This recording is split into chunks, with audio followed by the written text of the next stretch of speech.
ভারতে কানের চিকিৎসা করাতে গিয়ে নিখোঁজ এমপি আনারের মরদেহ কলকাতা থেকে উদ্ধার। এই মুহূর্তের সবচেয়ে বড় খবর, সবচেয়ে বড় বিগ ব্রেকিং নিউজ আমার বার্তা ডিজিটালে। ঝিনাইদহ ৪ আসনের সংসদ সদস্য আনোয়ারুল আজিমের আনারের মরদেহ উদ্ধার করেছে ভারতীয় পুলিশ।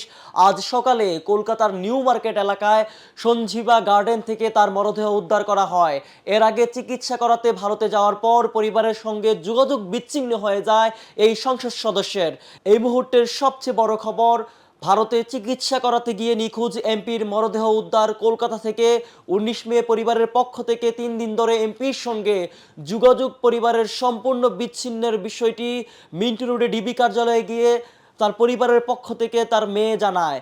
সংসদ সদস্যের ব্যক্তিগত সহকারী আব্দুর রৌফ বলেন, গত ১১ মে সংসদ সদস্য আনোয়ারুল আজিম আনার চিকিৎসার জন্য ভারতে যান, কিন্তু এরপর ৩ দিন পার হলেও পরিবারের সদস্যরা তার সঙ্গে যোগাযোগ করতে পারেননি। ভারত থেকে এমপি আনার তাকে সর্বশেষ ফোন করে ১৬ মে সকাল ৭টা ৪৬ মিনিটে, কিন্তু ফোন ধরতে পারেননি তিনি। ১ মিনিট পর ফোন ব্যাক করলেও তিনি আর ফোন ধরতে পারেননি। এমপি আনারের বিষয়ে তিনি আরও বলেন, গত ১৫ বছর ধরে তিনি এমপি আনারের পিএস হিসাবে আছেন।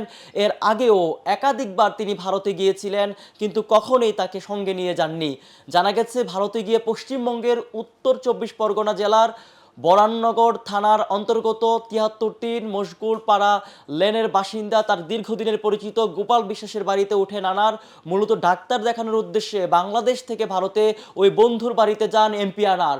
পরদিন ১৩ মে দুপুরে ডাক্তার দেখানোর উদ্দেশ্যে বেরিয়ে যান তিনি, কিন্তু সন্ধ্যায় ফেরার কথা থাকলেও তিনি আর ফেরেননি। পরে গত ১৮ মে বহরমনগর থানায় একটি নিখোঁজের অভিযোগ দায়ের করেন গোপাল বিশ্বাস। উল্লেখ্য, ঝিনাইদহ ৪ আসন থেকে ২০১৪, ১৮ ও ২০২৪ সালে টানা ৩ বার আওয়ামী লীগের জাতীয় সংসদ সদস্য হিসাবে নির্বাচিত হন এমপি আনার।